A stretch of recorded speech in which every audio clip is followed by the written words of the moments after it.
আমার কাছে এরকম প্রমাণ আছে, এরকম ঘটনা ঘটেছে যে ফেডারেশনের একজন উচ্চপদস্থ মানুষকে একজন ফোন করে বলেছে যে অরিন্দম শীলের বিরুদ্ধে উইটনেস দেওয়ার জন্য 4 জন টেকনিশিয়ান দাও। এবং আমার সমস্ত টেকনিশিয়ানরা, আমি তাদের কাছে আভারী, মানে ওদের সাথে তো 35-36 বছর ধরে কাজ করে আসছি।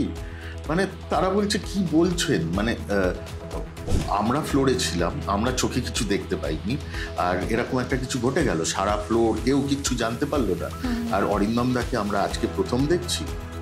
মজার কথা হচ্ছে যে উল্টো দিকে আবার যারা জাজমেন্টের পদে বসেছিলেন, হ্যাঁ, বহু টেকনিশিয়ান সেই রকম পরিচালককে অনেক কিছু করতে ফ্লোরেই দেখেছে, সেসব তথ্য চারিদিকে ঘুরে বেড়ায়। তো আমার এইগুলো নিয়ে কথা বলে নিজেকে ছোট করার কোনো মানে হয় না, কোনো মানে হয় না। আমি তোমাকে আবারও বলছি, যেটা সত্যি সেটা সবসময় বেরিয়ে আসবে, এবং আমি সেটাতেই বিশ্বাস করি।